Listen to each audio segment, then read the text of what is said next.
You was never a perfect show, but it had this keen ability to suck you in and, in some cases, make you feel like you wanted to be a part of Joe's obsessive world, to be longed for, to be desired, and many women fell head over heels for our complicated antagonist. He was brooding, and his calculated demeanor portrayed him as a misunderstood hero, someone who was simultaneously a victim in their own right and a perpetrator whose only crime was really just loving too much, because who could avoid Joe, I guess.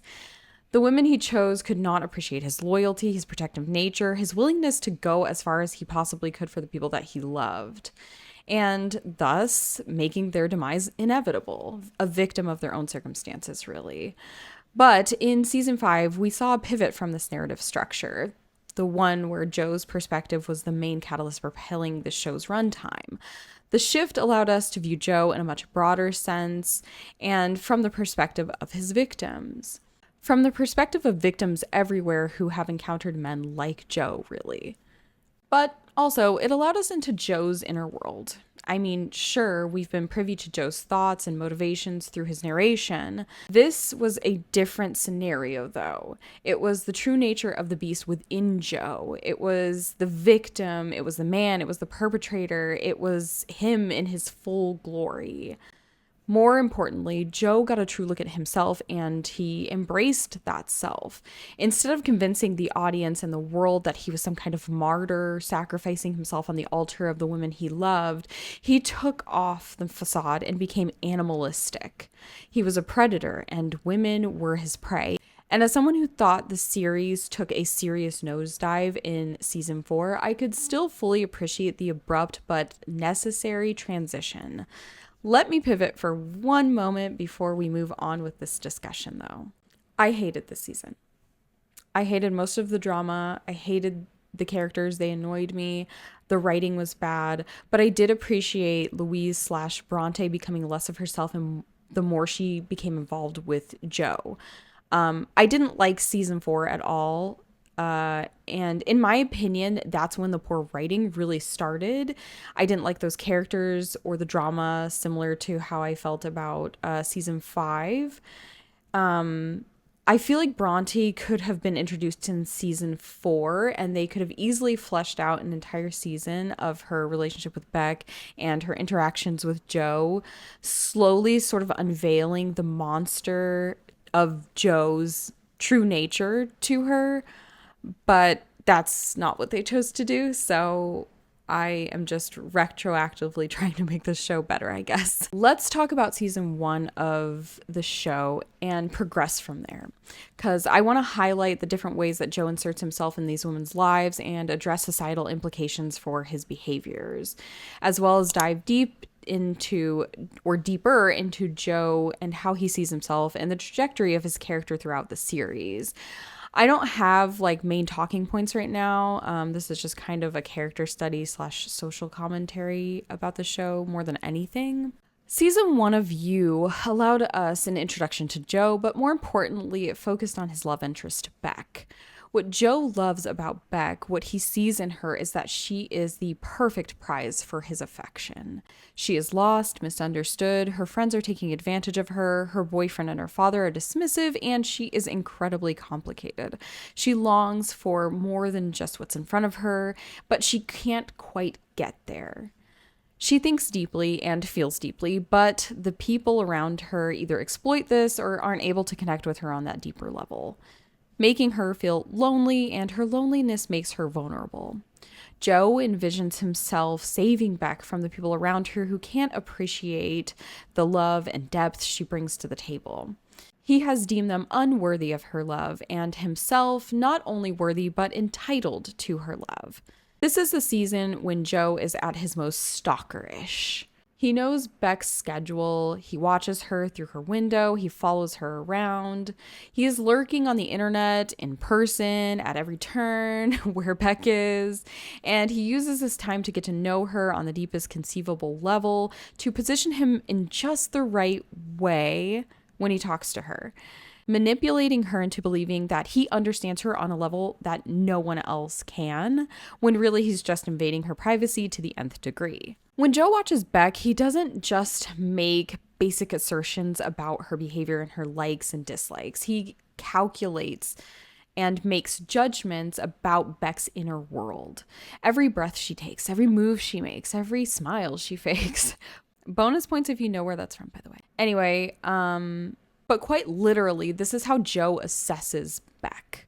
He makes inferences about her moods and her desires, and they are true. Sure, she probably does feel some of these things, and her desires are probably in line with some of the things that he thinks. But no matter what, Joe doesn't actually know Beck's thoughts. And so there is some of Joe within these assertions. He has formed an extension of himself within Beck and pretty much everybody else he stalks. His thoughts, his needs, his longing, his loneliness. Because at the end of the day, Joe wants someone to love him like he loves them. Until love comes along. And that's a story for season 2. But yeah. Anyway, Joe is still a complicated character, and we get his backstory as well as some context for his life outside of being a stalker. He's living in an apartment complex, and there is a family above him, and the couple fight constantly. Their child kind of sits in the hallway listening to this happen, and Joe is there for that child, Paco. He makes sure that he knows he's not alone. Joe is exceptionally good at taking care of people, no doubt. He is perceptive and seems to genuinely find wounded birds everywhere. His care for Paco is admirable, and it's a reminder that people can live incredibly complicated and contradictory lives. There is no one size fits all when it comes to a human being. There are layers in even the worst of us. Not that that justifies any sort of particular behavior or Joe's behavior, or that it means you need to be sympathetic toward Joe. It just identifies the dynamics of personality and helps the audience to appreciate the nuance that comes along with people who do horrendous things. It's also interesting to watch Joe be caring without strings. He infantilizes the women he stalks so that they are more palatable for his sympathetic nature. Both times we see the humbled version of Joe, it takes form in the fact that he's protecting a child. Maybe Joe is protecting the child in himself, really. And when the women see him for who he truly is, they become a threat and thus Joe is less likely to protect them. Because she is no longer the child he is trying to protect. She is no longer this infantilized version of herself that Joe created, but she's now like some sort of ungrateful bitch who just can't get over herself enough for him to protect her. Season 2 introduces a new and interesting dynamic, but not at first.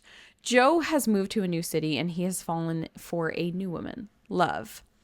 She is just as complicated and messy as Beck was, but she's also kind and soft and in a world that has just been taking advantage of her hospitality and depth. Joe doesn't immediately fall for her because he is trying to change his ways. He is wondering if he should love Love. He knows that his love bites and it's unforgiving. So we're seeing him sort of come to terms with who he is and abstaining from his usual behaviors as much as possible. Like an alcoholic who is newly introduced to the idea of sobriety or something. He is a recovered stalker who needs to avoid the temptation to start obsessing over another woman, essentially. So the show doesn't just follow Joe stalking Love, it fleshes him out a bit more through different interactions with various people he meets. He sort of becomes a pseudo Dexter at this point. He doesn't just kill for love, he kills because he's protecting the people that he knows are vulnerable. So it's less about wanting to be the only person in Love's life and more about the fact that he's protecting society in general from people who are just morally bankrupt. Or on the other hand, he wants to keep his secret, so the people that can out him just end up on his hit list. Ellie and her sister Delilah once again live in the same apartment complex that Joe lives in, and they're both pretty annoying and very invasive, but he doesn't mind them for the most part. He does start to panic when they get a little too close to his secrets, but he does everything in his power to avoid making them a problem that he actually has to deal with, if you know what I mean. Again, it seems like Joe is really trying to be the best good guy that he can In doing this, he seems to be just denying what he is. Instead of coming to terms with the fact that he's a bad person who stalks women, he thinks of killing Beck as like a blip on his radar. It was an unfortunate accident, an unfortunate circumstance that he couldn't avoid. He did that for Beck's own good because she was clearly not able to handle life by herself, along with being unable to see the vision that Joe had for both of them. Then Candace, an ex-girlfriend, appears, who was also mentioned in season 1. It was briefly alluded to the fact that Joe had potentially her. Her being back isn't good for Joe. Facing his past was not really in his sights. It wasn't on the menu. He intended to put things behind him and start anew, and this makes something like that sort of impossible. This is a sore spot and a constant reminder that he has hurt women, specifically the women that he loves. How can Joe convince himself that he's a good person with Candace hanging around and threatening his freedom and reminding him that things never stay buried long? Joe continues to gaslight and manipulate the truth when Love finds out about him and Candace before he moved to LA. Candace isn't the most reliable person, so it's easy for Joe to turn the tables on her and start answering hard questions with accusations towards Candace. There is no perfect victim. Unfortunately for Candace, this means that no one believes her and she is back to being one foot in the grave because Joe has had enough of her. Love plays hard to get with Joe, and I can't tell if it's because she's genuinely unsure about what she wants to do with this relationship or if it's a test to see whether or not Joe will chase her. More than likely, it's the latter because it's revealed that Love has secrets of her own. She is just as protective and stalkery as Joe is. It's revealed that Delilah, who is locked in Joe's vault, is killed by Love. She knew that Joe was in a vulnerable place because Delilah threatened to out his secret. So she took it upon herself to do away with her. After playing coy for so long, Love is finally unveiled to be the female counterpart to Joe. It's further revealed that she killed 40's nanny when she SA'd him. When the nanny SA'd him, not Love. She meant to paralyze her deceased husband, but that's not revealed until season 3. To keep him around, she poisoned him, and unfortunately, she gave him just a little bit too much, and he ended up dead instead of paralyzed. Not only is Love in love with him, not only did she push the boundaries of who he was by taking it upon herself to kill someone he was planning to let go of, but she also tells Joe that she's pregnant with his child. Joe, during the season, is tested. He really does look like he's trying hard not to be the person that he became around Beck. But instead of admitting what he's done, he tried to move on from his complicated past, and the past followed him as if to say, you can't get away from who you are. The more he pushed himself, the more he left himself vulnerable to his own game.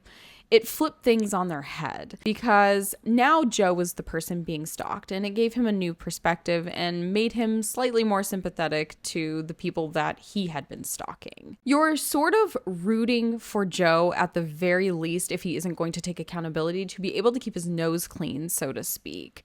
The fact that he was so protective over Ellie and her sister Delilah made it seem like he could truly turn the corner with his behavior. He also allowed Love to leave, to have her complicated life without his interference and his overcomplicating things. He didn't have the desire to take every single person out that made Love's life difficult.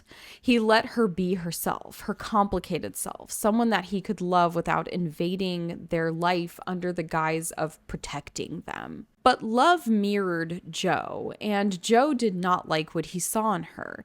He wanted to eliminate her, but ended up in a predicament. He had to embrace her. He had to embrace himself because they were separate but together within the child that Love was carrying. Much like the parts of Joe, separate parts of the same personality that Joe consistently tried to deny, to kill, but he was fully realized through the child that Joe had to protect. It was a very poignant moment for the show, but it was also a pivot towards something different in season 3. In season 3, we watch as both Love and Joe try to navigate relationship, parenting, and suburban life. They meet people who are detestable and fake, and Love really cannot get herself together. She's just had a baby, and managing her emotions is not something that she's good at. It wasn't something she was good at before, let alone after becoming a parent and having Joe, the serial killer and serial cheater, as a husband. Her family is still incredibly useless, and she probably feels pretty alienated. She meets Dylan and starts a back and forth where it's sort of a will they, won't they situation. But Love is desperately loyal to Joe and their family. Joe seems distant and emotionally unavailable a lot of the time throughout the season. Love goes on a killing spree throughout her suburban neighborhood, which Joe is constantly trying to clean up for her. She utilizes Joe's vault to capture people and interrogate them, but unlike Joe, she is far less forgiving and usually ends up forcing Joe to hide their bodies at the end of the day. Which, again, Joe is trying to be a better person, and when he is constantly being confronted with the need to hide bodies and lie, it's almost impossible to make any true changes. One thing about Joe, he'll always be a stalker. He is presented with a new victim, Marianne. His new love interest is once again a seemingly broken and complicated individual who thinks deeply. She's lost custody of her daughter, and her ex is making her life a living hell. Joe steps in and makes things better for her without her knowing, just like he did with Beck. But this time he has Love, and she's kind of in the way. She threatens Joe's new obsession and even Joe himself. Joe does a bit more soul searching during the season when he goes out with his suburban husband friends.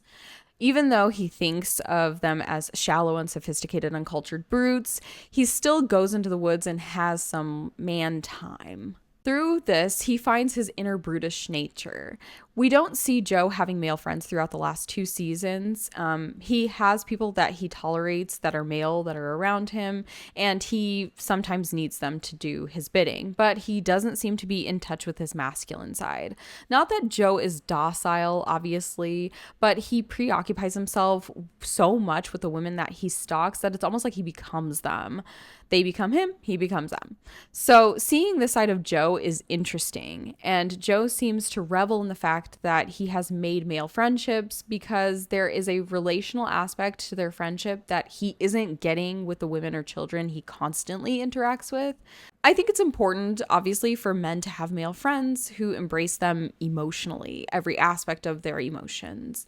Men who are emotionally intelligent need to positively impact the men around them. Masculinity isn't the problem. Masculinity should be embraced. Toxicity, invading masculinity is actually the major problem within the larger societal structure, though. It's interesting that Love is not okay with but embraces 40's death.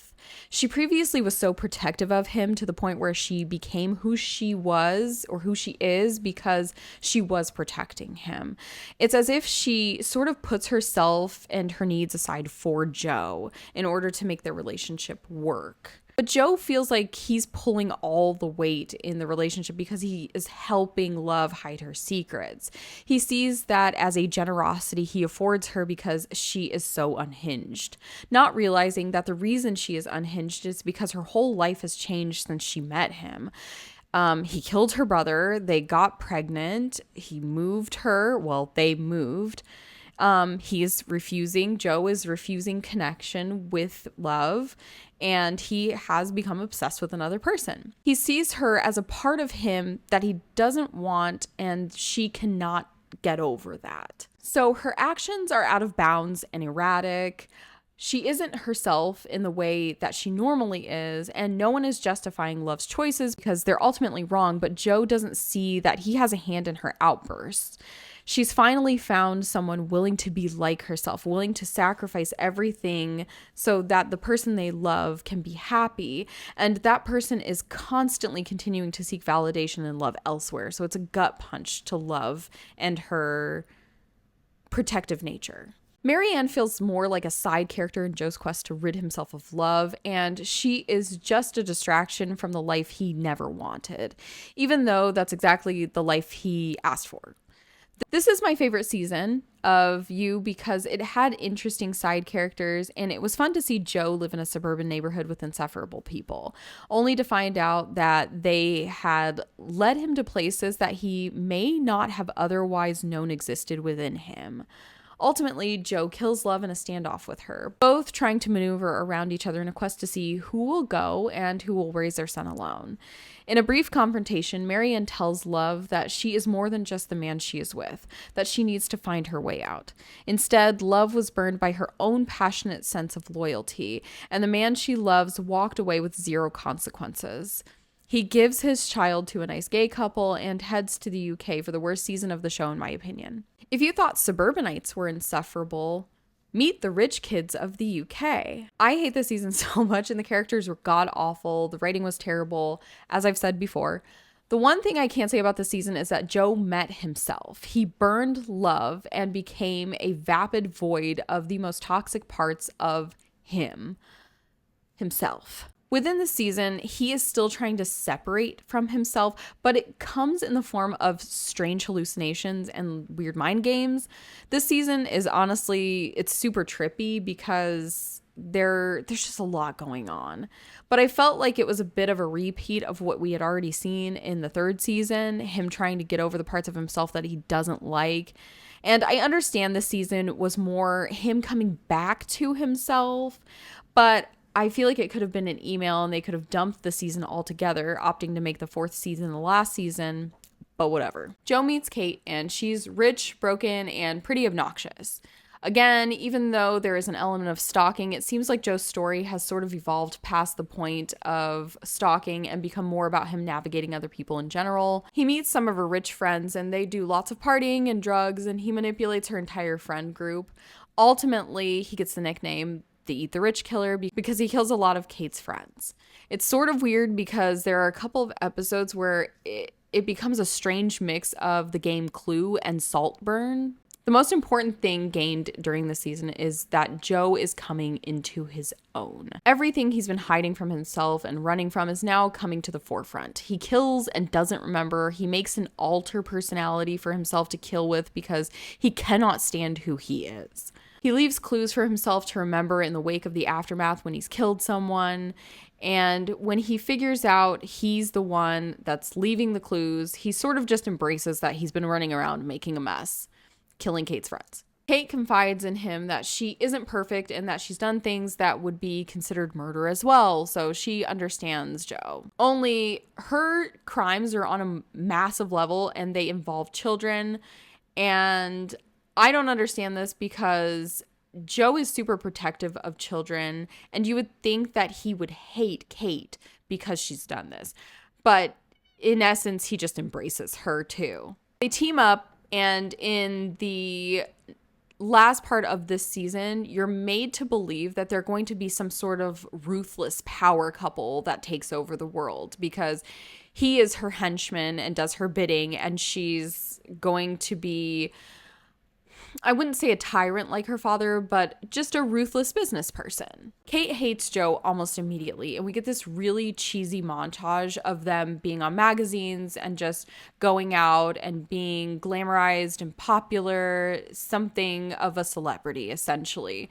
And the entire season has a ridiculous amount of suspension of disbelief because some of the things that happen, it's like, how could you have done that without anyone seeing you at all? But I digress. It seems that Kate has had a change of heart until she doesn't, and she orders Joe to kill her uncle because he's in her way. But she doesn't like that Joe wanted to do this. I thought that was the only appeal of Joe and her relationship. Kate, again, she hates that Joe is a killer. But when she needs him to kill her uncle, in order to get her uncle off her back, she utilizes him. But then when she utilizes him, she doesn't like that Joe likes that she utilized him. She doesn't like that Joe has this propensity toward violence. Also, Henry comes back, Joe's son. Kate has now adopted Henry, and Joe has taken him back into his life. And he plays an integral part at the end, but honestly, they didn't need to bring him back in order to trigger Joe into realizing how bad he is. They could have left him with his dad's, because literally this kid is bordering on pointless in this show. This season really begins when Bronte comes into Joe's life, because before that point, there are parts of Kate's life that intrude on Joe, and Joe has to manage her ridiculous twin sisters and her cousin and her family members. But for the sake of this essay, I'm not really going to bring it up because it just doesn't matter. Bronte weasels her way into Joe's life by being the exact girl that he loves. Broken, intellectual, deep thinking, and vulnerable. She portrays herself in this way, but really this is who Louise Bronte is. She is all of these things. So her entrapment ends up with her being trapped herself. Even though she is privy to who Joe could be, she is still vulnerable to his lying and manipulation. That is what makes Louise different. It's the fact that even though she knows there is the potential for this person to be not only a master manipulator, but potentially be a serial killer, she is still falling for the act. It's a larger testament to God knows how many women become ensnared by a man they were continuously warned would hurt them. Feeling like you're different, like you may be the exception to the mistreatment that so many other women have suffered, is not something that is unique to Louise. It is not something that is unique to any one particular woman. It is not unique to a social class of women. It's not unique to a racial class of women. It is universal. Louise is convinced that this man is a protector, that above all only wants what's best for her, and that feels good. It feels good for someone to come and save the day, to sweep you off your feet, to feel like you have someone in your corner in the biggest way. The problem starts when you become lost in a fantasy and start ignoring things that you should take notice of, because that behavior creeps. It doesn't announce itself with a bold slap in the face or a kick to the stomach. It starts with a kiss and a whisper of love, a soft touch that becomes a cold and unemotional rejection. It ends with disdain and mistrust, pain and anger. It sometimes becomes a part of you that dies. It sometimes kills all the parts of you, and you're left with a husk of a person picking up the pieces alone. As much as I hated this season, listening to Louise's narration and watching her story unfold once she allowed herself into the arms of a predator was enlightening, because we should have been hearing from Louise the whole time. But instead, we heard Joe. We heard Joe's lies and his excuses. We heard Joe bolster himself as a hero. The man who is trying so hard to be better than he was. How he was just a misunderstood palette for all these women to throw their bullshit on. He was just trying to protect them. He was a victim too. After all, he knew what it was like to feel alone, to feel like no one understands. And they just took Joe for granted.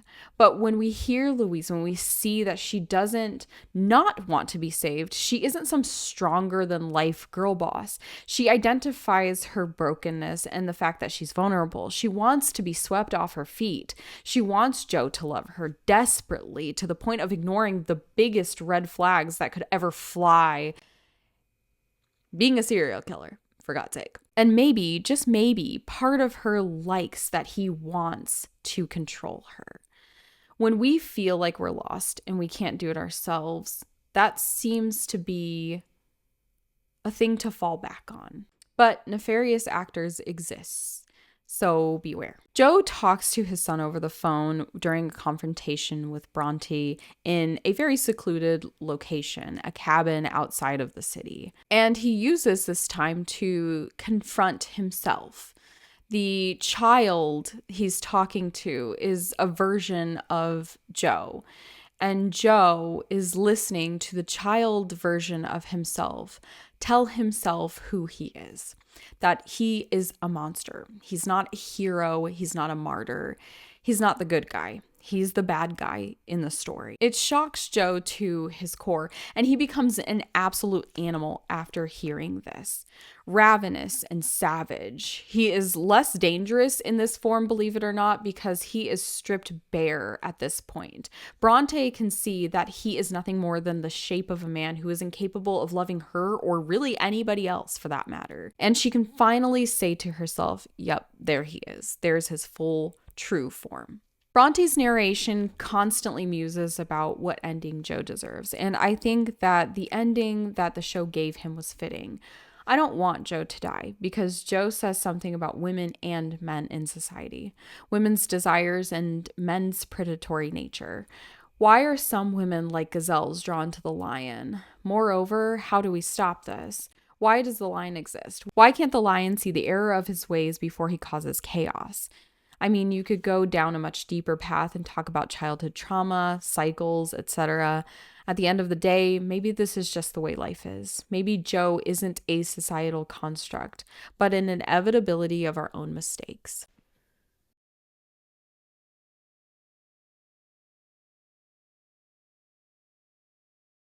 I also love hearing what these shows and TV